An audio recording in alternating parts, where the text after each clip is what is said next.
ما الذي يفرق بيننا وبينهم؟ منهج السلف، لأن السلف هم الذين فهموا الكتاب والسنة وساروا عليهما، فنحن نتبع السلف الصالح.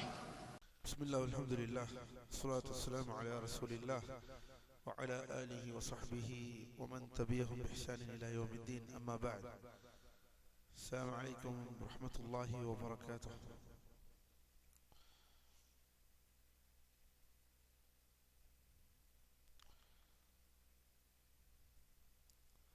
الحمد لله. دروس المهمة لعامة الأمة 36வது வகுப்பு. இந்த உம்மத்தின் பொதுஜனத்திற்கான முக்கியமான பாடங்கள் ஷேக் இப்னு பாஸ் ரஹிமஹுல்லாஹ் அவர்களுடைய நூல். அந்த நூலுடைய எத்தனாவது பாடத்தில் இருக்கிறோம்? 10வது பாடம். 10வது பாடம். பாடத்தின் தலைப்பு சுனனுஸ் ஸலாஹ், தொழுகையின் சுன்னத்துகள். ஏனெனில் நாம் இதுவரை தொழுகையின் நிபந்தனைகள், தொழுகையின் அர்கானுகள், தூண்கள், தொழுகையின் தூண்கள், தொழுகையின் வாஜிபாத் அனைத்தையும் பார்த்தோம். விரிவாக நேற்று ஆரம்ப வகுப்பில் சொன்னேன், தூண்களுக்கும் வாஜிபுக்கும் உள்ள வேறுபாடு என்ன? யார் சொல்வார்?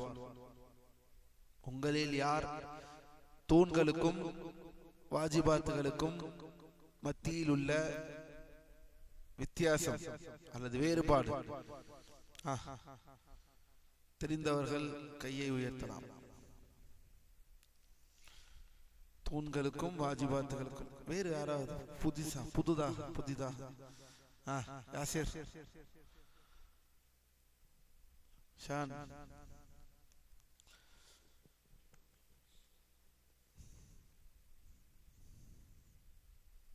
தூண்களுக்கும் வாஜிபாத்துகள் இரண்டுமே கடமைதான், இரண்டுமே கட்டாயம்தான். இது இதற்கு மத்தியில் உள்ள ஒற்றுமை. வேறுபாடு என்ன? டிஃபரன்ஸ்.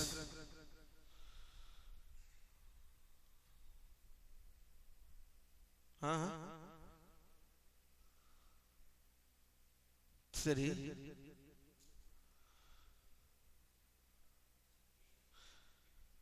வாஜிபாத்துகளை தெரிந்து விட்டாலும் பிரச்சனை இல்லையா?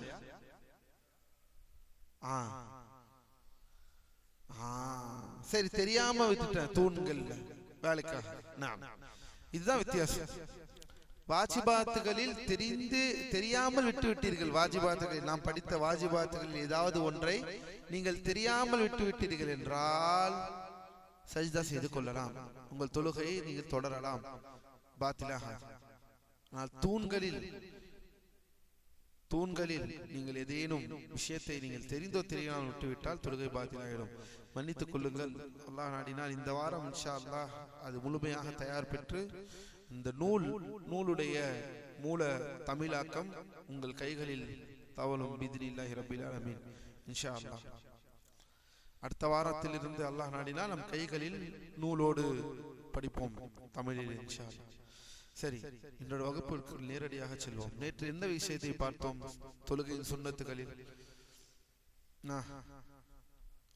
சரி, துஆ உல் இஸ்திஃப்தாஹ். முதலில் அந்த முகப்பில் ஓத வேண்டிய துஆ, தக்பீர் கட்டியவுடன் நாம் ஓத வேண்டிய அது துஆ. இது சுன்னாவா அல்லது வாஜிபா அல்லது தூணா? சுன்னா. இது ஒருவர் தெரிந்தே விட்டுவிட்டால், அதாவது அதற்காக தெரிந்து விட்டு விடுங்கள் என்று இங்கு யாரும் சொல்லவில்லை. மாறாக அல்லாஹ்வின் அடியார்களே, ஒருவேளை அதை ஒருவர் தெரிந்து விட்டு விட்டால் என்றால் அல்லது தெரியாமலே விட்டுவிட்டால் என்றால் அதற்கும் தொழுகை நிற்காமல் போவதற்கும் எந்த சம்மதமும் இல்லை. அதற்கும் துஆ உல் இஸ்திஃப்தாஹ் என்பது வாஜிபாத்துகளில் கிடையாது, அது சுன்னத்துகள். சரி, துஆவை பார்த்தோம். அடுத்ததாக என்ன பார்த்தோம்? கையை கட்டுவது சுன்னா. இது சுன்னத்துகளில் ஒன்றாக வருகிறது. அதற்கு பிறகு எங்கே கை வைப்பது? அதை நேற்று விரிவாக பார்த்தோம். இன்று 4வது இன்று 4வது அமர்வில் இந்த 4வது சுன்னத்தில் நாம் அடுத்த என்ன பார்க்க இருக்கிறோம் என்றால், இன்ஷா அல்லாஹு தஆலா அல்லாஹ்வின் அடியார்களே, ருக்குவுக்கு முன்பும் பின்பும் 3வது இதில் ருக்குவுக்கும் முன்பும் பின்பும் கைகளை கட்டும் சட்டம். நாம் சரி பார்ப்போம் என்ன என்று பிஇذنில்லாஹ்.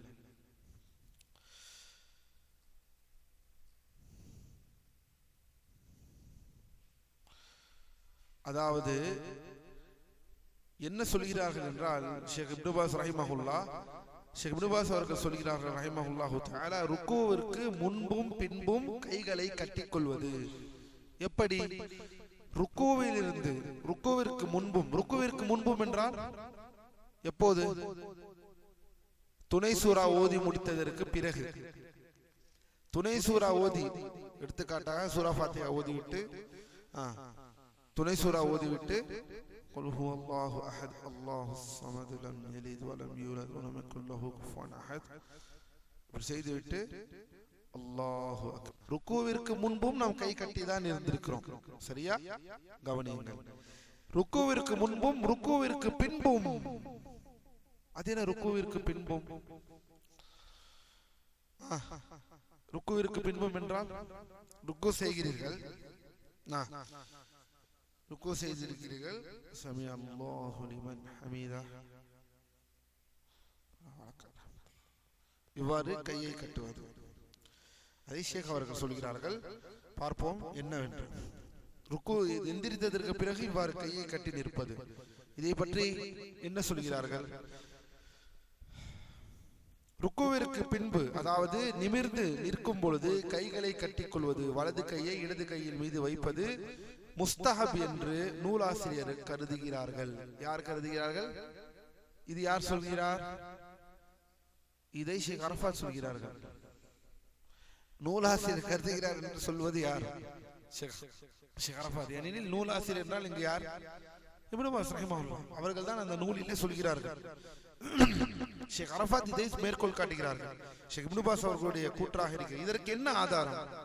பல பேர் என்னிடம் தனிப்பட்ட முறையில் அதிகமாக கேட்டது, என்னிடம் அதிகமாக, நீங்கள் ருக்குவிற்கு இவ்வாறு நின்றவுடன் நீங்கள் கைகளை கட்டுகிறீர்களே, அதற்கு என்ன ஆதாரம், அதற்கு என்ன ஆதாரம், அதற்கு என்ன ஆதாரம் அல்லவா? நம்மிலே அதிகமாக என்னிடம் கேட்கக்கூடிய ஒரு கேள்வி. சரி, அதற்கு என்ன ஆதாரத்தை சொல்கிறார்கள்? அல்லாஹ்வின் அடியார்களே, கவனமாக பாருங்கள். இந்த ருக்குவிற்கு முன்பும் பின்பும் உள்ள ஆதாரங்களில் பல ஆதாரங்கள் வருகிறது. அல்லாஹ்வின் தூதர் ஸல்லல்லாஹு அலைஹி வஸல்லம் பொதுவான ஆதாரங்களை கொண்டுதான் உலமாக்கள் முடிவு செய்கிறார்கள். என்னவென்றால், நபி ஸல்லல்லாஹு அலைஹி வஸல்லம் அவர்கள் தொழுகையில் நின்றால் தனது வலது கையை இடக்கையின் மீது வைத்தார்கள் என்று வரும் பொதுவான ஹதீஸ்களை ஷேக் இப்னு பாஸ் அவர்கள் ஆதாரமாக கொள்கிறார்கள். ஷேக் இப்னு பாஸ் மட்டுமல்ல, யாரெல்லாம் இந்த நிலைப்பாட்டில் இருக்கிறார்களோ, ருக்குவில் இருந்து எந்திரித்தவுடன் நிமிர்ந்தவுடன் மறுபடியும் கைகள் எவ்வாறு இருந்ததோ அதே இடத்திலே சஜிதா செய்யும் வரை மறுபடியும் அதே இடத்திலே இவ்வாறு கையை கொண்டு இப்படி வைப்பதை பொதுவான ஆதாரங்கள். என்ன பொதுவான ஆதாரங்கள்? அல்லாஹ்வின் தூதர் ஸல்லல்லாஹு அலைஹி வஸல்லம் தொழுகையில் எப்போது நின்றாலும் கைகளை கட்டின நிலையில் தான் நின்றிருக்கிறார்கள்.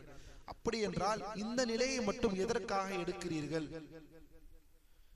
எல்லா நிலையிலும் நிற்கத்தான் செய்கிறோம். நிற்கும் பொழுது அல்லாஹ்வின் தூதர் கையை கட்டினார்கள் என்றுதான் வந்திருக்கிறே தவிர கையை இவ்வாறு இறக்கிவிட வேண்டும் என்று ஏதாவது ஒரு இடத்தில், ஏன் தக்பீரிலே நாம் கையை இறக்கி விடுகிறோமா?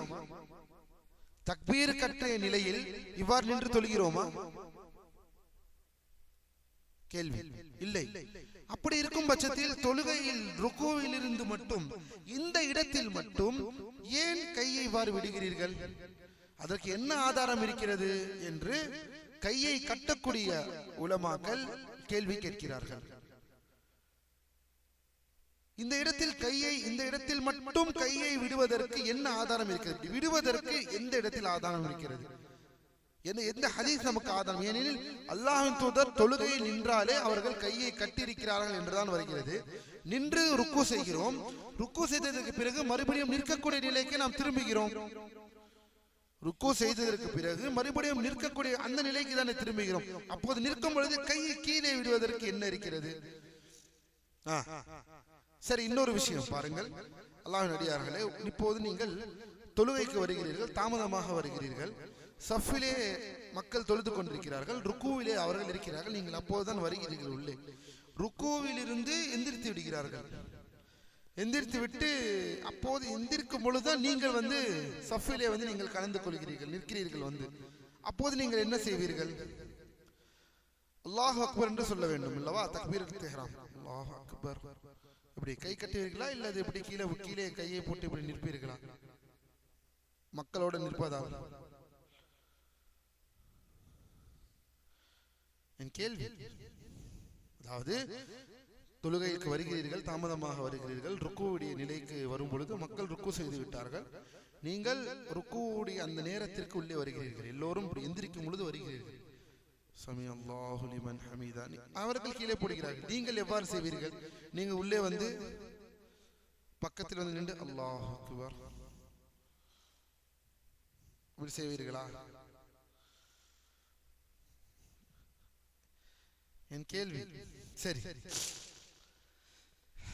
இவ்வாறு வரக்கூடிய எல்லா பொதுவான ஆதாரங்களை கொண்டு உலமாக்கள் இதை குறிப்பிடுவதாக ஷேக் அரஃபாத் அவர்களே சொல்கிறார்கள். என்ன சொல்கிறார்கள் என்றால், அல்லாஹ்வின் அடியார்களே பாரக்கல்லாஹு ஃபீக்கும், வாயில் இப்னு ஹஜர் ரலியல்லாஹு அன்ஹு ஒரு ஹதீஸ், பின்னர் அவர்கள் தனது வலக்கையை இடது கையின் மீது வைத்தார்கள். இது மேலும் அல்லாஹ்வின் அடியார்களே, இது யாருடைய மதுஹப் என்றால் இது ஸாஹிரியாவுடைய மதுஹபாக இருக்கிறது. அதாவது இந்த கூற்று ஸாஹிரியாவுடைய மதுஹபாக இருக்கிறது.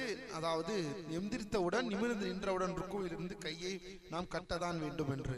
சரி, அல்லாஹ்வின் அடியார்களே, இமாம் அல் காசானி ரஹிமஹுல்லாஹ் அவர்கள் ஒரு கூற்றை இங்கே குறிப்பிடுகிறார்கள். இமாம் காசானி என்பவர்கள் ஃபிக்ஹிலே ஒரு மூத்த அறிஞர். அவர்கள் என்ன சொல்கிறார்கள் என்றால், சரியான வாதம் என்னவென்றால், இந்த விஷயத்தில் நபி ஸல்லல்லாஹு அலைஹி வஸல்லம் எங்கள் வலது கையையும் நாங்கள் எங்கள் வலது கையை இடது கையின் மீது தொழுகையில் வைக்க கட்டளையிட்டுள்ளோம் என்று நபி ஸல்லல்லாஹு அலைஹி வஸல்லம் அவர்களின் கூற்று எந்த பிரிவினையும் இல்லாமல் பொதுவானதுதான். மேலும் நிற்பது என்பது தொழுகையின் ஒரு தூண். தொழுகை என்பது அல்லாஹ்வை கண்ணியப்படுத்துவது. கைகளை கட்டி நிற்பது சாதாரணமாக கைகளை தொங்க விடுவதை விட கண்ணியப்படுத்துவதில் வலிமையானது.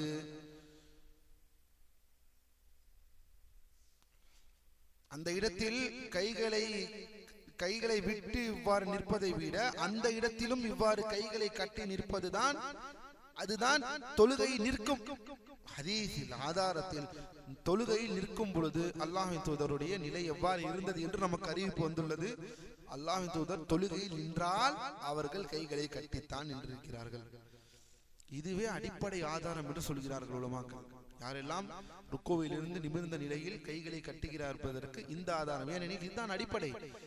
யாரும் என்ன கேட்கக்கூடாது, யாராவது ஆதாரம் யாருக்கு கேட்க வேண்டும் என்று சொல்கிறார்கள் உலமாக்கள்.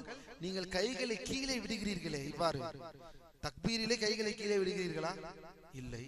இதற்கு நீங்கள் கைகளை கீழே விடுகிறீர்களே, அதற்கு தான் ஆதாரம் வேண்டும். விடுவதற்கு நீங்கள் உங்களிடம் எங்கே இருக்கிறது ஆதாரம்? சரி, அடுத்ததாக பார்ப்போம். அல்லாஹ்வின் அடியார்களே, இதில் மதுஹப் ரீதியாக என்னென்ன கூற்றுகள் இருக்கிறது. அதாவது காசானி ரஹிமஹுல்லாஹ் அவர்கள் இவ்வாறு சொல்கிறார்கள். ஒரு ஹதீஸ் வருகிறது. என்ன ஹதீஸ் வருகிறது? அல்லாஹ்வின் தூதர் சொல்கிறார்கள், இன்ன மஅஷரல் அன்பியா, நபிமார்கள் அனைவர்களும் எதற்கு நாங்கள் கட்டளையிடப்பட்டுள்ளோம் என்றால், எங்களுடைய தொழுகையில்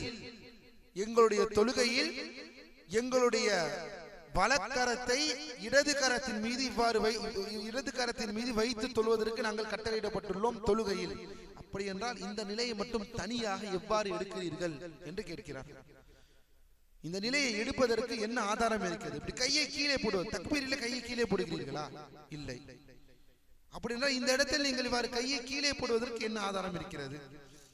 மின் கைரி ஃபஸ்லின் பைன ஹாலின் வ ஹால். இதை நீங்கள் பிரிக்கவே கூடாது என்று சொல்கிறார்கள் காசானி ரஹிமஹுல்லாஹ். ஏன் பிரிக்கிறீர்கள் இந்த இடத்தில்? அனைத்து ஹதீஸுமே தொழுகையில் நின்ற நிலையில் அல்லாஹ்வின் தூதர் எப்போதுமே கையை கட்டதான் செய்திருக்கிறார்கள் என்று வருகிறது. இந்த இடத்தில் ஏன் பிரிக்கிறீர்கள்? இந்த இடத்தில் பிரிப்பதற்கு உங்களுக்கு என்ன உரிமை இருக்கிறது என்று கேட்கிறார்கள்.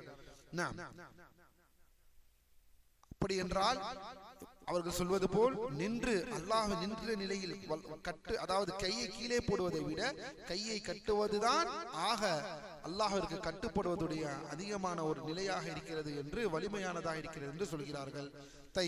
இதில் மத்ஹப் ரீதியாக என்ன நிலைப்பாட்டை எடுத்திருக்கிறார் உலமாக்கள் என்பதை பார்ப்போம்.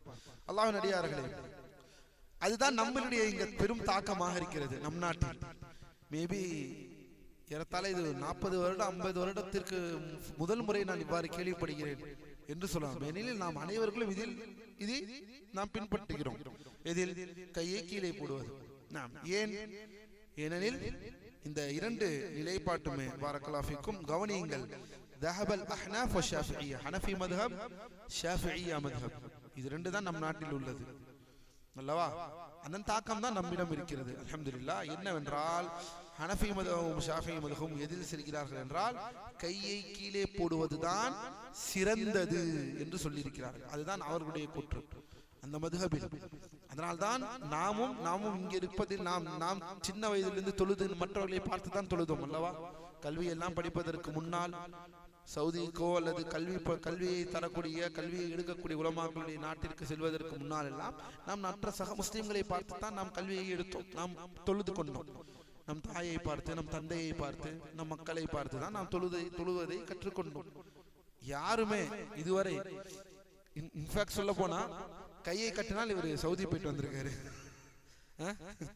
ஒருத்தர் கையை இப்படி கட்டி விட்டார் என்றால் இவன் இங்க இருக்கிற ஆளில எங்கேயோ வெளியே போயிட்டு வந்துதான் இதை வாங்கிட்டு. இது ஒரு மிகவும் விசித்திரமாக பார்ப்பார்கள் என்றால் பல இடங்களில் இது விசித்திரமாக பார்க்கக்கூடிய ஒரு விஷயம். ஏனெனில் வாழையடி வாழையாக இந்த விஷயத்தில் எல்லோரும் எவ்வாறு தொழுகிறோம்? இங்கு கையை கீழே போட்டுத்தான் தொழுகிறோம்.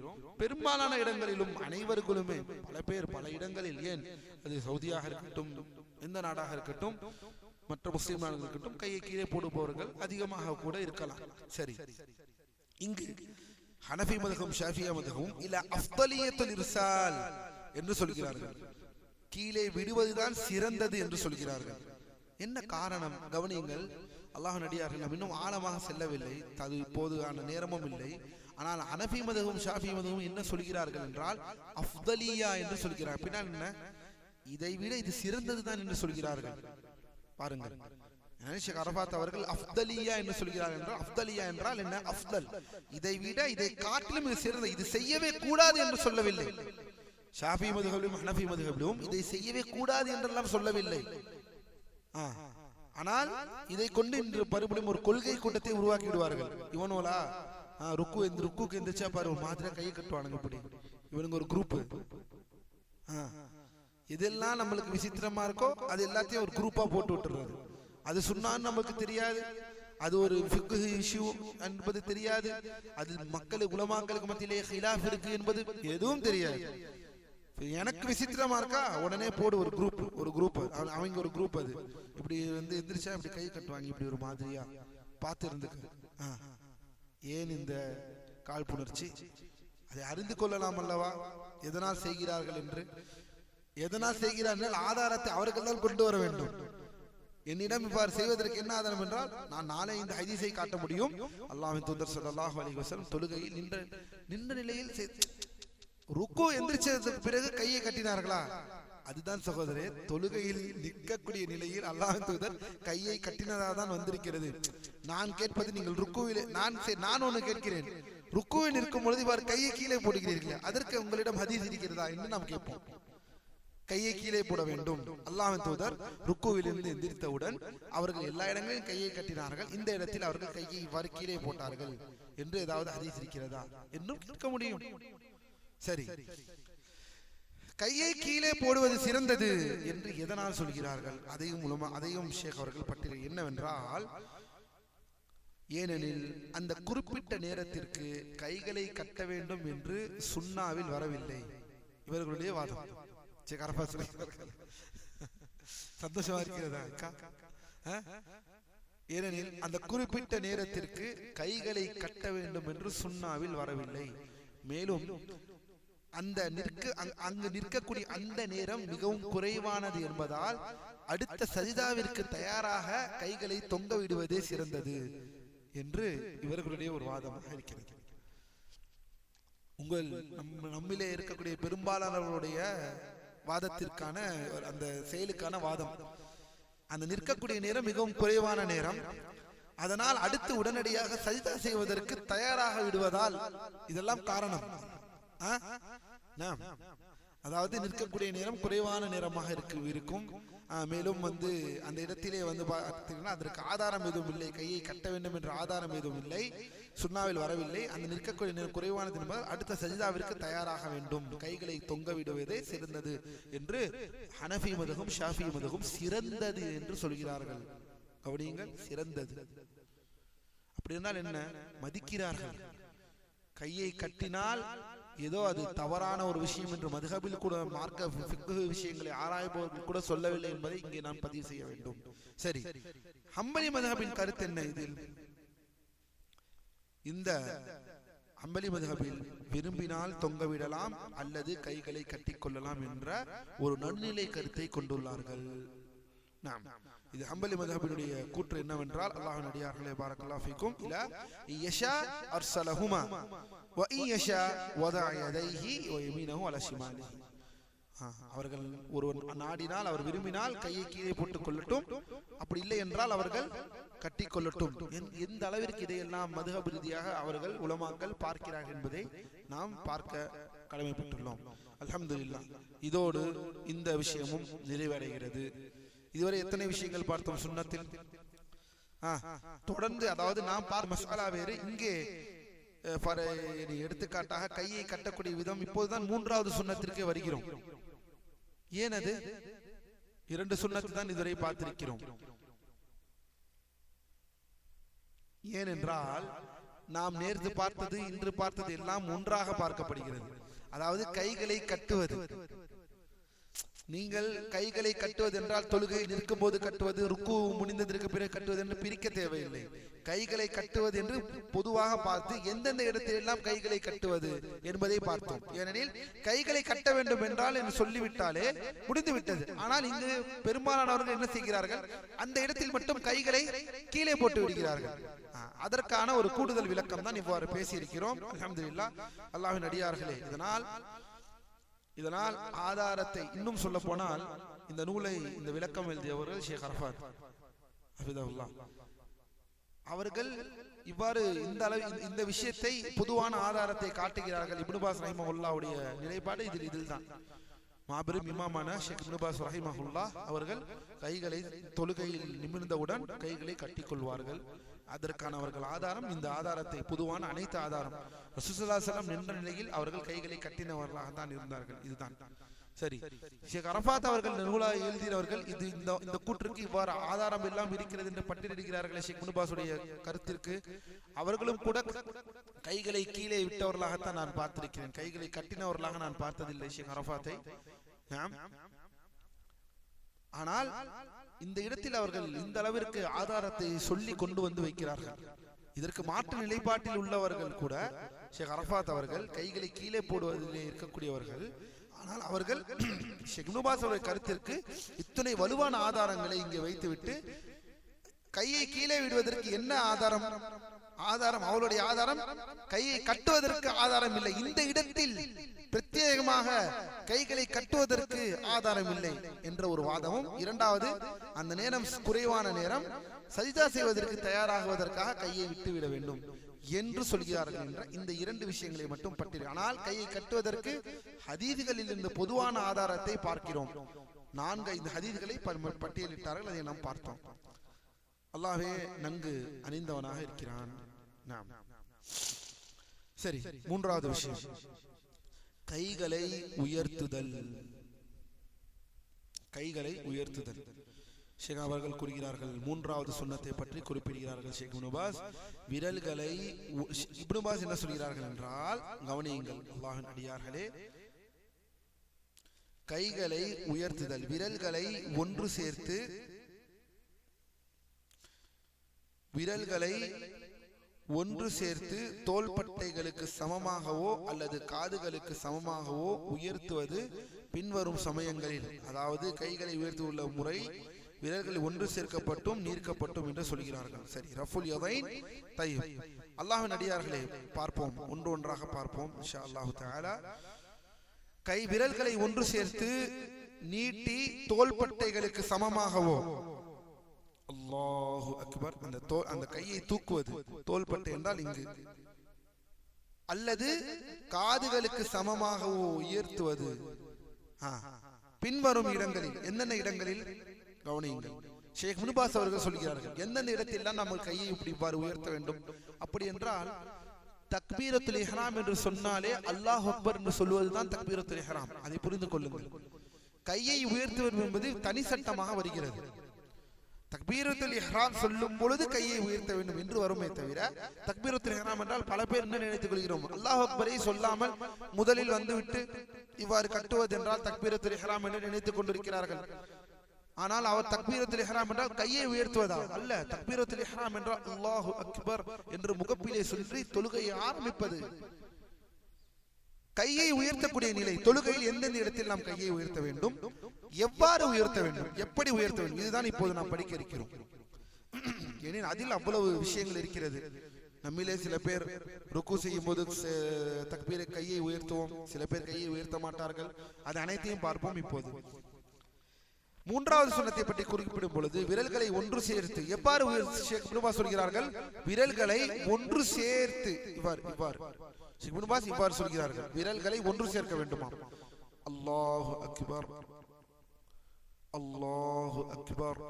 காது அல்லது தோள்பட்டை எந்தெந்த இடங்களில் பாருங்கள். இப்னு பாஸ் ரஹிமஹுல்லாஹ் சொல்வது, முதல் தக்பீர் தக்பீரத்துல் இஹ்ராம், அந்த தொழுகையிற்காக வந்து நின்று தொழுகை இமாம் ஆரம்பித்தவுடன் ஆரம்பம் செய்யும் பொழுது ஒரு முறை இவ்வாறு தூக்க வேண்டும், அல்லாஹு அக்பர் என்று அல்லது அல்லாஹு அக்பர் என்று.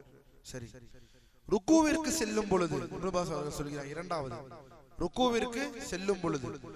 மூன்றாவது இடம் ருக்குவில் இருந்து நிமிரும் பொழுது. நான்காவது இடம் முதல் தஷஹுத், அந்த சிறிய அமர்வில் இருந்து எந்திரிக்கும் பொழுது, மூன்றாவது தரக்காத்துக்கு எந்திரிக்கும் பொழுது. இந்த விஷயங்களை குறிப்பிடுகிறார்கள். சரி, இதற்கு ஆழமாக உள்ளே சென்று பார்ப்போம் என்ன சொல்கிறார்கள் என்று. கைகளை உயர்த்துவது சுன்னத்தாக இருக்கிறது என்று அறிஞர்கள் ஒருமித்த கருத்தில் இருக்கிறார்கள். இஜ்மா சுன்னியா, அதாவது கைகளை உயர்த்துவது சுன்னா, கைகளை உயர்த்துவது வாஜிபோ அர்கானுகளோ, அதை விட்டுவிட்டால் தொழுகை பாத்திலோ இது எதுவும் கிடையாது என்பதை நாம் புரிந்து கொள்ள வேண்டும். அது சுன்னத்தாக இருக்கிறது. இதற்கான ஆதாரங்கள் இப்னு உமர் ரலியல்லாஹு அன்ஹு அவர்களுடைய ஹதீஸ், அல்லாஹ்வின் தூதர் ஸல்லல்லாஹு அலைஹி வஸல்லம் அவர்கள் தொழுகையை ஆரம்பித்த போது தன் கைகளை தன் தோள்பட்டைகளுக்கு சமமாக வரும் வரை உயர்த்துவதை நான் கண்டேன். தோள்பட்டைகளுக்கு சமமாக வரும் வரை உயர்த்துவதை நான் கண்டேன். அல்லாஹ் அக்பர் என்று. மேலும் ஹுமைத் அல்-அஸதி ரலியல்லாஹு அன்ஹு அவர்களின் ஹதீஸ், நபி ஸல்லல்லாஹு அலைஹி வஸல்லம் அவர்களின் தொழுகை முறையை பற்றி அவர்கள் கூறும் பொழுது, அவர்கள் தக்பீர் கூறும் பொழுது தன் கைகளை தன் தோள்பட்டைகளுக்கு சமமாக ஆக்குவதை கண்டேன். இத்தனை ஹதீஸ்கள், இந்த ஹதீஸ்கள் அனைத்துமே ஆதாரமாக இருக்கிறது. அதாவது ஒரு ஹதீஸ் முஸ்லிமிலே பதிவு செய்யப்பட்ட ஹதீஸ், மற்றொன்று ஹதீஸ் புகாரியிலே பதிவு செய்யப்பட்ட ஹதீஸ். அல்லாஹ்வின் அடியார், உங்களுக்கு நான் சொல்லக்கூடிய ஆதாரத்தில் ஏதாவது குறிப்பு வேண்டும் என்றால் உடனடியாக கேளுங்கள். நான் அந்த ஆதாரத்துடைய மூல நூலை நான் உங்களுக்கு சொல்கிறேன். அப்படி இல்லை என்றால் நாம் கடந்து செல்வோம். ஏனெனில் உங்களிடம் நூல் பின்னால் உங்களிடம் இருக்கும் இன்ஷா அல்லாஹ். சரி, அடுத்ததாக இங்கே இப்னு பாஸ் ரஹிமஹுல்லாஹ் ஒரு விஷயத்தை சொல்கிறார்கள். என்ன சொல்கிறார்கள்? விரல்கள் ஒன்று சேர்க்கப்பட்டும் நீட்டி இருக்க வேண்டும். இங்கே ஷேக் அரஃபாத் அவர்கள் வேறு ஒரு விஷயத்தை குறிப்பிடுகிறார்கள். கையை இவ்வாறு வைப்பதை, இவ்வாறு விரல்களை ஒன்று சேர்க்க வேண்டும் என்று இப்னு பாஸ் சொன்னாலும் ரஹிமஹுல்லாஹ், ஆனால் சரியான சுன்னாவில் ஆதாரத்தில் நமக்கு வந்திருப்பது என்னவென்றால், கைகளை உயர்த்தும் பொழுது விரல்கள் ஒன்று சேர்க்கப்பட்டும் இருக்கக்கூடாது, அல்லது அதே சமயம் அகலமாக விரிக்கப்பட்டும் இருக்கக்கூடாது. கைகளில் விரல்கள் ஒன்று சேர்க்கப்பட்டும் இருக்கக்கூடாது, அல்லது அகலமாக விரிக்கப்பட்டும் இருக்கக்கூடாது. இதற்கு ஆதாரம் அபூ ஹுரைரா ரலியல்லாஹு அன்ஹு அவர்கள் அறிவிக்கக்கூடிய ஹதீஸ். நபி ஸல்லல்லாஹு அலைஹி வஸல்லம் அவர்கள் 3 செயல்களை செய்து வந்தார்கள். அவர்கள் அவற்றை மக்கள் ஆனால் விட்டு விட்டார்கள். ஆனால் அல்லாஹ்வின் தூதர் 3 விஷயங்களை செய்து வந்தார்கள், மக்கள் அதை விட்டு விட்டார்கள். அவர்கள் தொழுகைக்கு நின்றால் இவ்வாறு கையால் செய்கை செய்து காட்டுவார்கள். எவ்வாறு கைகள் செய்து காட்டுவார்கள்? தன் விரல்களை அகலமாக விரிக்கவும் இல்லை, ஒன்று சேர்க்கவும் இல்லை. அதாவது விரல்களுக்கு இடையில் அதிக இடைவெளி விடாமல் சேர்க்கவும் இல்லாமல் இருந்தார்கள் தக்பீர் கட்டும் பொழுது. பாருங்கள், சிந்தித்து பாருங்கள் அல்லாஹ்வின் அடியார்களே. அல்லாஹ்வின் தூதருடைய தொழுகையில் ஒரு நுட்பமான ஒரு அங்கத்தை கூட சஹாபாக்கள் உற்று நோக்கி அதை நமக்கு அறிவித்திருக்கிறார்கள் என்றால், நாம் இந்த நவீன காலத்தில் இன்று சுப்ஹானல்லாஹ் எங்கு ஓடிக்கொண்டிருக்கிறோம், எங்கு சென்று கொண்டிருக்கிறோம் என்பதை பாருங்கள். கையை எவ்வாறு உயர்த்துவார்கள், எந்த வர்ணனையில் உயர்த்துவார்கள் என்பதை முதற்கொண்டு சஹாபாக்கள் நமக்கு அறிவிக்காமல் இல்லை. அல்லாஹ்வின் தூதர் ஸல்லல்லாஹு பாருங்கள், இந்த ஹதீஸில் எவ்வாறு வருகிறது பாருங்கள். அல்லாஹ்வின் தூதர் ஸல்லல்லாஹு அலைஹி வஸல்லம் இதை தொடர்ந்து செய்தார்கள் 3 விஷயங்களை. ஆனால் மக்கள் அதை விட்டு விட்டார்கள். பாருங்கள், மக்கள் விட்டு விட்டார்களாம். என்னது அது? ஒரு விஷயம் என்ன? கையை அதிகமும் அகலமாக விரிக்கவும் இல்லை, ஒன்று சேர்க்கவும் இல்லை. அதாவது விரல்களுக்கு இடையில் அதிக இடைவேளை விடாமலும் அல்லது இவ்வாறு சேர்த்துக் கொள்ளாமலும் பாருங்கள், அல்லாஹு அக்பர் என்று இவ்வாறு அதிக இடைவேளை விடாமல் இவ்வாறல்ல அல்லது இவ்வாறும் அல்ல, இவ்வாறு அல்லாஹு அக்பர். இது எதை காட்டுகிறது என்றால் பொதுவான கையின் நிலைப்பாடை காட்டுகிறது என்று சொல்கிறார்கள். அதிகமாகவும் இருக்காமல் அளவாகவும் செய்யாமல். ஏன்? அல்லாஹ்வின் அடியார்களே, ஒன்னே ஒன்று அல்லாஹ்வின் தூதர் சொல்லிவிட்டார்கள். இதற்காகவே அல்லாஹ்வின் தூதருடைய ஒவ்வொரு தொழுகையினுடைய அடிப்படை வர்ணனையும் பார்த்து பார்த்து நாம் தெரிந்து கொண்டு தொழுக வேண்டும். ஏனென்றால் அல்லாஹ்வின் தூதர் ஸல்லல்லாஹு அலைஹி வஸல்லம் அவர்கள் சொல்கிறார்கள், ஸல்லூ கமா ரஅய்துமூனி உஸல்லி. என்ன அர்த்தம்? நீங்கள் என்னை எவ்வாறு தொழ கண்டீர்களோ அவ்வாறு நீங்கள் தொழுங்கள் என்று. இது அல்லாஹ்வின் தூதருடைய கட்டளை. இதை பின்பற்றுவது ஒவ்வொரு முஸ்லிமின் மீதும் கடமையாகும். இதை பின்பற்றுவதன் மூலியமாக அல்லாஹ்விடம் நாம் நெருக்கத்தை அடைவதற்காகத்தான் இவ்வளவு விஷயங்களை நாம் தெளிவாக பார்த்து கொண்டு படித்துக் கொண்டு வருகிறோம் என்பதை மறந்து விடாதீர்கள். அதனால் அல்லாஹ்வின் அடியார்களே, கையை உயர்த்தோடைய விஷயத்தில் எவ்வாறு சொல்கிறார்கள் என்றால், இவ்வாறு அதிகமாக விரிக்காமல், அதாவது பொதுவான ஒரு நிலையிலே விரித்து தக்பீர் கட்ட வேண்டும். சரி, ருக்குவின் போது கைகளை உயர்த்துதல். ருக்குவிற்கு செல்லும் பொழுது கைகளை உயர்த்துவது சுன்னத் என்பதில் பெரும்பாலான அறிஞரின் கருத்தாக இருக்கிறது. ருக்குவிற்கு செல்லும் பொழுது அல்லாஹ்வின் அடியார்களே, ருக்குவிற்கு போகும்போது கையை உயர்த்துங்கள். சில பேர் நம்பிலே அதை பின்னால் பார்ப்போம், கையை உயர்த்தாமலே ருக்குவிற்கு செல்வார்கள், கையை உயர்த்தாமலே சஜிதாவிற்கு செல்வார்கள். அது யாருடைய நிலைப்பாடு பார்ப்போம். இப்னு உமர் ரலியல்லாஹு அன்ஹு அவர்களுடைய ஹதீஸ், நபி ஸல்லல்லாஹு அலைஹி வஸல்லம் அவர்கள் தொழுகையை ஆரம்பித்த போது தன் கைகளை தோள்பட்டைக்கு சமமாக உயர்த்துவதையும், ருக்குவிற்கு செல்வதற்கு முன்பும் ருக்குவிலிருந்து எழும்பிய போதும் கையை உயர்த்துவதை நான் கண்டேன். மாலிக் இப்னு ஹுவைரிஸ் ரலியல்லாஹு அன்ஹு அவர்கள் அறிவிக்கக்கூடிய ஹதீஸ், நபி ஸல்லல்லாஹு அலைஹி வஸல்லம் அவர்கள் ருக்குவிற்கு செல்ல விரும்பினால் கைகளை உயர்த்துவார்கள். மேலும் ருக்குவிலிருந்து தலையை உயர்த்தினால் கைகளை உயர்த்துவார்கள். செல்ல விரும்பினால் கைகளை உயர்த்துவார்கள். வலம் யகுல் லஹு குஃபுவன் அஹத். அல்லாஹு அக்பர். சமிஅ அல்லாஹு லிமன் ஹமிதா. கைகளை உயர்த்துவது. செல்லும் போதும் ருக்குவிலிருந்து எந்திரிக்கும் பொழுதும் கைகளை உயர்த்துவது. சரி, கைகளை உயர்த்துவது ரஃபுல் யதைன் குறித்த முரண்பட்ட கருத்துக்களை இப்போது பார்ப்போம். ஹனஃபி மற்றும் மாலிகி மத்ஹப் அறிஞர்கள் தக்பீரத்துல் இஹ்ராமின் போது மட்டுமே கைகளை உயர்த்த வேண்டும் என்றும் வேறு சமயங்களில் உயர்த்தக்கூடாது என்றும் கருதுகின்றனர். இதனால்தான் நம் நாட்டில் இது இருக்கிறது. மாலிகி மத்ஹப் இல்லை என்றாலும் எந்த மத்ஹப் இருக்கிறது? ஹனஃபி மத்ஹப். அதனால்தான் ருக்குவிற்கு செல்லும் போதும் கைகளை உயர்த்துவதாக நீங்கள் அவர்களை பார்க்க முடியாது. அல்லாஹ்வின் அடியார்களே, இதுதான் மத்ஹபுடைய விஷயத்தில் நாம் கவனமாக இருக்கக்கூடிய ஒரு விஷயமாக இருக்கிறது. இந்த விஷயத்தில் நடுநிலையை பேணினால் அது மாபெரும் நலம்.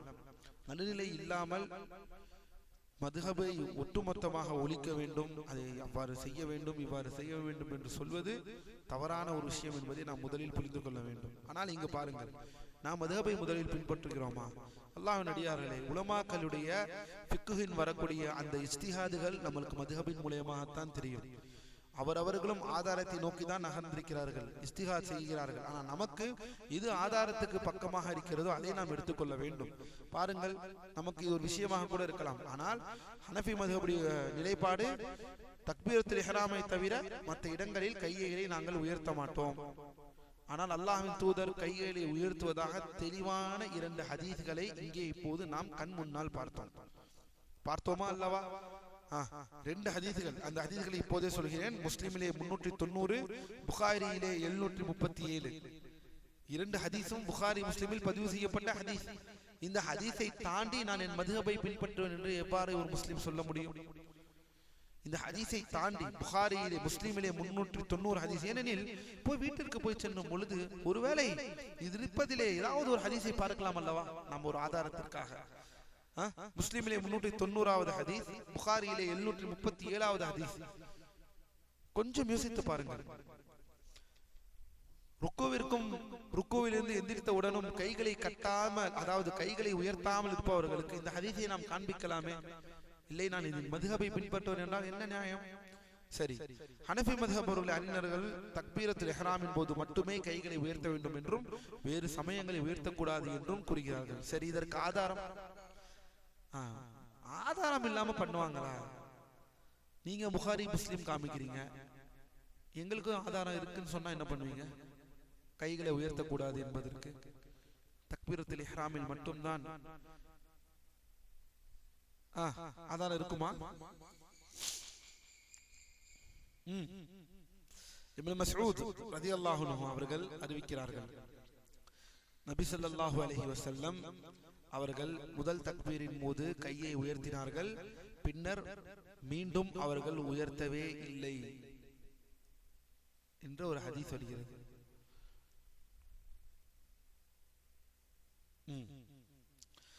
இப்னு மஸ்ஊத் நான் இதற்கு முன்னால் 2 ஹதீஸ் சொன்னேன் அல்லவா? புகாரியிலே பதிவு செய்யப்பட்ட, முஸ்லிமிலே. இப்போது இங்கே வருகிறார்கள். இந்த நிலைப்பாட்டை எடுத்தவர்கள் ருக்குவிற்கு செல்லும் பொழுது கைகளை உயர்த்தக்கூடாது, அல்லது ருக்குவிலிருந்து நிமிர்ந்தவுடனும் கைகளை உயர்த்தக்கூடாது என்பதற்கு ஆதாரம் எங்களிடம் என்ன இருக்கிறது என்றால், இப்னு மஸ்ஊத் அவர்கள் ஆதாரம் இருக்கிறது. அல்லாஹ்வின் தூதர் ஸல்லல்லாஹு அலைஹி வஸல்லம் தக்பீரத்துல் இஹ்ராமிற்கு கையை உயர்த்தினவர்கள் வேறு எதற்கும் மறுபடியும் அவர்கள் அதை செய்யவில்லை. இந்த ஹதீஸை தான் பிரதானமான ஆதாரமாக எடுத்துக்கொள்கிறார்கள். என்ன செய்யலாம்? யாருக்கு தெரியும்? கை தூக்கலாம். எவ்வாறு இதை அணுகலாம்? எவ்வாறு அணுகியிருக்க முடியும்? இதை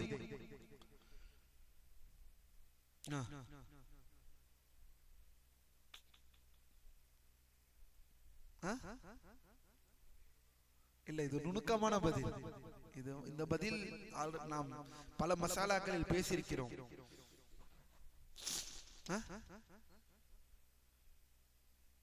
இல்ல, அப்படி எடுக்க முடியாது தாஜ்பாய். ஃபார் எக்ஸாம்பிள், ஒரு ஹதீஸ் சஹீஹாக இருக்கும், அபூதாவுத்ல சஹீஹ்னு இருந்துச்சுன்னா முஸ்லிம்ல வந்திருக்கிறதால முரண்பாடு வராது. முஸ்லிம்ல இப்படி ஒரு ஹதீஸ் இருக்கு, இப்படி ஒரு ஹதீஸ் இருக்கு, முரண்பாடு இருக்காது. முரண்பாடு வெளிப்படையா நமக்கு தெரியும், ஆனால் அதை ஜம்மு செய்ய முடியும், அது வேற. ஆனால் ஒரு எல்லா நேரங்களையும் இப்படி நாம் சொல்லிவிட முடியாது. அந்த ஹதீஸ் சஹீஹாக இருக்கும் பட்சத்தில்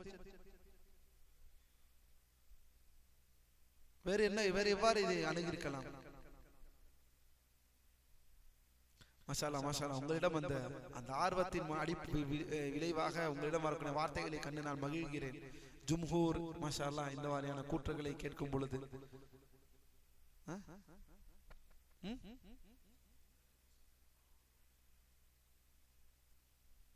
சரி, இப்னு மஸ்ஊத் சொல்றாங்க, இப்னு மஸ்ஊத் ரலியல்லாஹு அன்ஹு சொல்றாங்க, அல்லாஹ் தூதர் ஸல்லல்லாஹு அலைஹி வஸல்லம் தக்பீரத்துல் இஹ்ராமிற்கு கையை உயர்த்தினார்கள், மறுபடியும் அவர்கள் அதை செய்யவில்லை என்ற ஒரு ஹதீஸே இருக்கிறது. அதை என்ன செய்வது? அந்த ஹதீஸை என்ன செய்வது?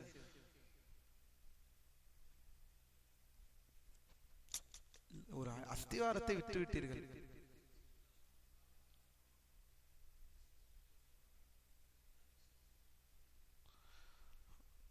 மாஷா அல்லாஹ் மாஷா அல்லாஹ், எல்லாம் உசூலுல் ஃபிக்ஹ் அனைத்தையும் பூந்து விளையாடுகிறீர்கள். அஸ்திவாரம் ஒன்று இருக்கிறது. யாராவது உங்களில் கேட்டீர்களா? கையை உயர்த்த வேண்டுவதற்கு 2 ஹதீஸ் சொன்னேன், புகாரி முஸ்லிம் என்று சொன்னேன். இந்த ஹதீஸ் முதலில் இந்த ஹதீஸ் எங்கே இருக்கிறது, அல்லது இந்த ஹதீஸ் சஹீஹான ஹதீஸா அல்லது இந்த ஹதீஸ் தஈஃபான ஹதீஸா என்ற இந்த கேள்வி உங்களிடம் யாரிடமாவது வந்ததா? இல்லை. அதனால் சொல்லலைக்கா, இந்த ஹதீஸ் இருக்கு என்று சொன்னேன். பார்த்து எதையோ சொல்லிட்டு இருக்கிறீர்கள். மன்சூர் அவர்கள் ஆரம்பித்து வைத்தார்கள், ஏதோ சம்பந்தம் இல்லாத ஆரம்பித்து வைத்தார்கள். அதிலிருந்து தொடர்ந்தது மாஷா அல்லாஹ் நம் வகுப்பில். ஹதீஸ் தஈஃப். நான் ஹதீஸை பத்தி பேசவே, அதுக்கு தான் ஒரு ஹதீஸ் இருக்குன்னு சொன்னேன். ஹதீஸ் அது ஹதீஸ் தஈஃப்.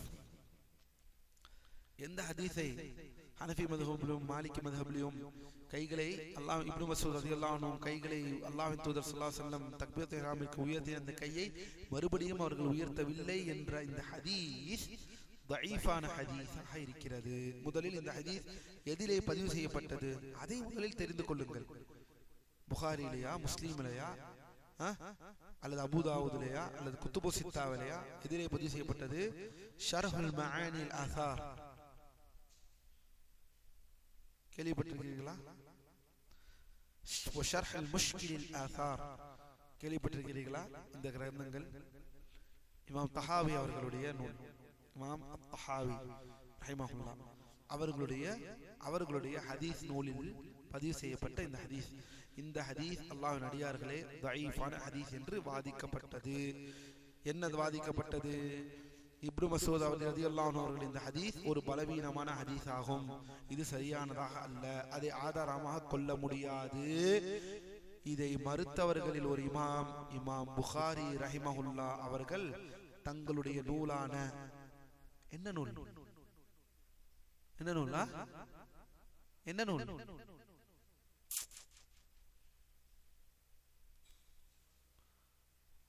அதபுல் முஃப்ரத் இல்லை, மாஷா அல்லாஹ். இருந்தாலும் வேறு ஒரு நூலை சொன்னதற்கு மகிழ்கிறேன். இமாம் புகாரி ரஹிமஹுல்லாஹ் அவர்களிடம் ஒரு நூல் இருக்கிறது, ரஃபுல் யதைன், தொழுகையில் கைகளை உயர்த்துவது பற்றி ஒரு நூல்.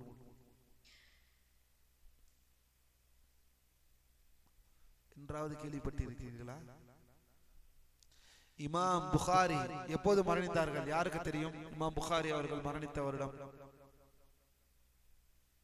متى توفي إمام بخاري يا أخي؟ كنت مع دروس الشيخ عرفات.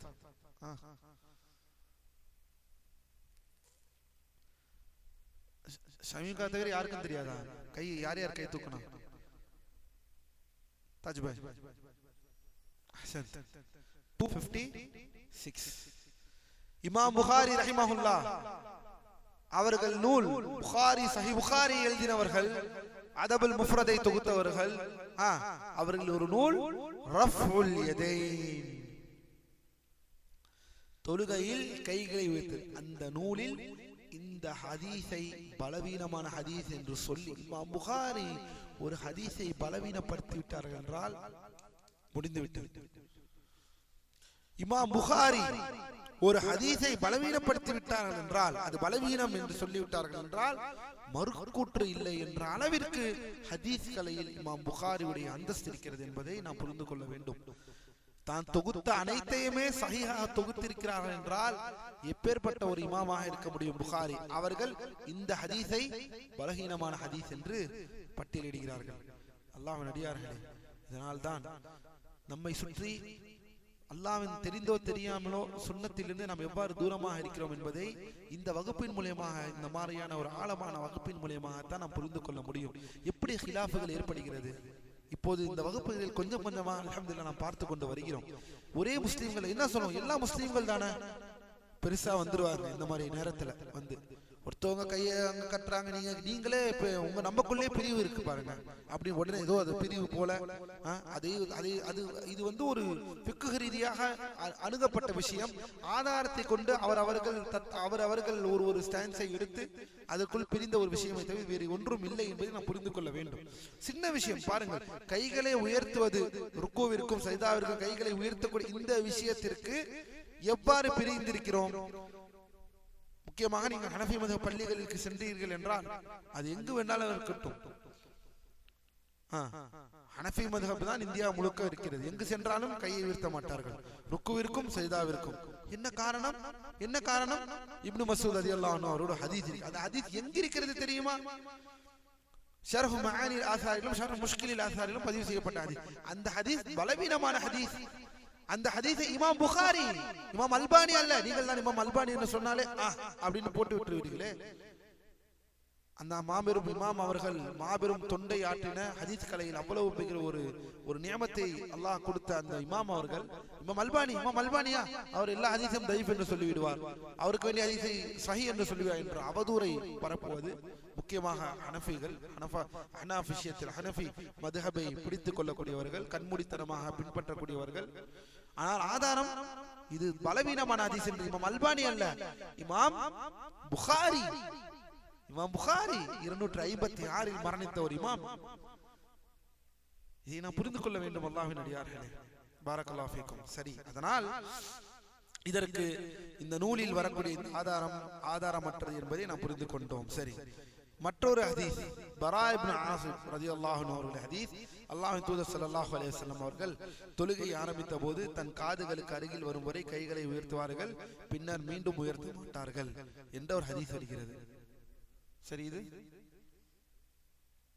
இது என்ன செய்யறது? இந்த ஹதீஸ் பலவீனமான ஹதீஸ். இந்த ஹதீஸும் பலவீனமான ஹதீஸாக இருக்கிறது. இதுவும் பலவீனமான ஹதீஸாக இருக்கிறது. லா யுஸிஹ் வலா தகூமு பிஹி ஹுஜ்ஜா. தய்யிப், சரியான முடிவு என்னவென்றால் ருக்கூவிற்கு செல்லும் போதும் ருக்கூவிலும் நிமிரும் பொழுதும் கைகளை உயர்த்துவதை உறுதிப்படுத்தும் ஆதாரபூர்வமான ஹதீஸ்களே இப்னு மசூத் மற்றும் பரா இப்னு ஆசிப் ஆகியோரின் இந்த மறுக்கும் ஹதீஸ்களை விட மேலானவையாக இருக்கின்றன.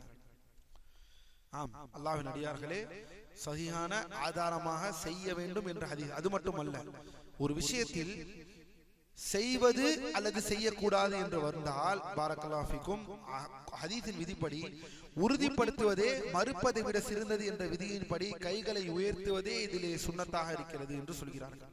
ஒரு விஷயம் இல்லை, ஒரு விஷயம் இருக்கு, ஒரு விஷயம் இல்லை என்று வரும் பொழுது அதிலும் இருக்கு என்பதற்கு ஆதாரம் சஹீஹாக வந்தால் அதுவே சிறந்ததாக இருக்கிறது. உறுதிப்படுத்த வேண்டும், ஏனெனில் உறுதிப்படுத்தப்பட்டுள்ளது.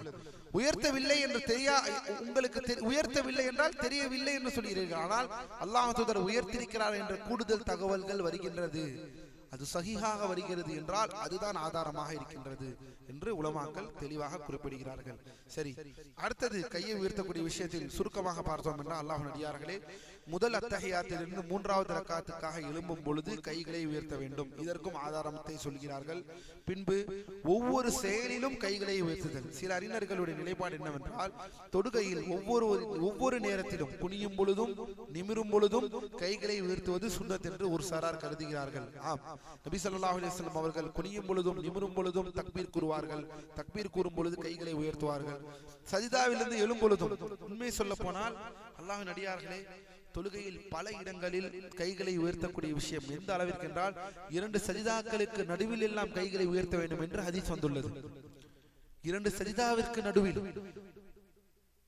சஜிதாவிற்கு செய்யும் பொழுதும், அதாவது ஒவ்வொரு குனிதலிலும் ஒவ்வொரு நிமிருதலிலும் என்று வந்துள்ளது. அப்படி என்றால் ஒவ்வொரு குனிதல் ஒவ்வொரு நிமிருதல் என்றால் எல்லா செயல்களிலும் ஒரு செயலிற்கு அடுத்த செயலுக்கு செல்லும் பொழுதும் வரும் பொழுதும் தக்பீர் கட்ட வேண்டும் என்றும் வந்துள்ளது என்று சொல்கிறார்கள். இதில் பல ஆதாரங்களை ஷேக் அரஃபாத் அவர்கள் இங்கே முன்மொழிகிறார்கள். சரி, பாருங்கள், மாலிக் இப்னு ஹுவைரிஸ் அவர்கள் ஹதீஸில் நபி ஸல்லல்லாஹு அலைஹி வஸல்லம் அவர்கள் ருக்குவிற்கு செல்ல விரும்பினால் கைகளை உயர்த்துவார்கள், ருக்குவிலிருந்து தலையை உயர்த்தினால் கைகளை உயர்த்துவார்கள், சஜிதாவிலிருந்து தலையை உயர்த்தினால் தங்களின் காதுகளின் நுனி வரை கைகளை உயர்த்துவார்கள், சஜிதாவிலிருந்து தலையை உயர்த்தினால் கைகளை உயர்த்துவார்கள். இது சஜிதாவிற்களை கைகளை உயர்த்துவது குறித்த ஹதீஸ்களிலே மிக சரியான ஹதீஸாக இருக்கிறது. மேலும் அனஸ் ரலியல்லாஹு அன்ஹு அவர்கள் அறிவிக்கிறார்கள், நபி ஸல்லல்லாஹு அலைஹி வஸல்லம் அவர்கள் ருக்கு மற்றும் சஜிதாவிகளில் கைகளை உயர்த்துவார்கள் என்றும் இரு சஜிதாக்களுக்கு இடையில் கைகளை உயர்த்துவார்கள் என்றும் அறிவிக்கப்பட்டுள்ளது. அனஸ் ரலியல்லாஹு அன்ஹு அவர்கள் அறிவிக்கக்கூடிய ஹதீஸ். எவ்வாறு நாம் இதை எல்லாம் பார்க்க வேண்டும் அல்லாஹ்வின் அடியார்களே? ஒரு எடுத்துக்காட்டாக சொல்கிறேன். அனஸ் ரலியல்லாஹு அன்ஹு அவர்களுடைய ஹதீஸ், பாரக்கல்லாஹு ஃபீக்கும், இது அனைத்துமே என்னவாக வருகிறது? அனஸ் ரலியல்லாஹு அன்ஹு ஹதீஸை எடுத்துக்கொள்ளுங்கள். இப்னு அபி ஷைபாவிலே பதிவு செய்யப்பட்ட ஹதீஸ். இமாம் புகாரி ரஃபுல் யதைன் இருக்கிறது, அவருடைய நூல் கைகளை உயர்த்துவது தொழுகையில் என்ற நூல், தனி நூல் இருக்கிறது. அந்த நூலிலும் இந்த ஹதீஸ் பதிவு செய்யப்பட்டுள்ளது. இதையெல்லாம் பார்க்கும் பொழுது இறுதியாக விஷயத்தை சுருக்கமாக முடிக்கிறார்கள். அதை பார்ப்போம்.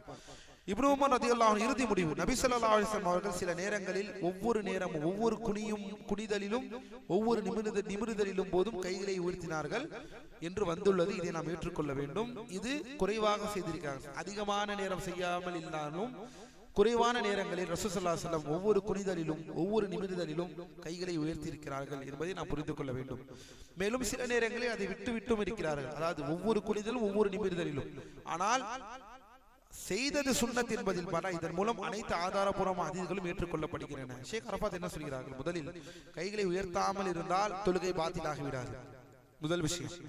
ஆனால் என்னவென்றால், நாங்கள் கைகளை உயர்த்த மாட்டோம் என்று வம்படியாக இருப்பவர்களுக்கு தான் இந்த இடத்தில் நாம் உபதேசம் செய்ய வேண்டும் என்பதை புரிந்து கொள்ள வேண்டும். கைகளை நாங்கள் உயர்த்த மாட்டோம், ஏன் உயர்த்த மாட்டீர்கள்? தொழுகையில் சுன்னத்தை பேணினால் என்ன உங்களுக்கு சகோதரே? அல்லாஹ்வின் தூதர் ஸல்லல்லாஹு அலைஹி வஸல்லம் இத்துணை இடங்களில் கைகளை உயர்த்தி இருக்கிறார்கள் என்ற அத்துணை ஹதீஸ் நம்மளுக்கு முன்னால் வரும் பொழுது அதை உயர்த்த மாட்டோம் என்று நீங்கள் சொல்வது சுன்னாவிற்கு முரண் அல்லவா? இல்ல, என்ன ஆதாரம்? இரண்டு ஹதீஸ், இப்னு மஸ்ஊத் ரலியல்லாஹு அன்ஹு ஹதீஸ், பரா இப்னு ஆசிப் ஹதீஸ். இந்த இரண்டு ஹதீஸில் மீண்டும் அவர்கள் உயர்த்தவில்லை என்று வந்துள்ளது.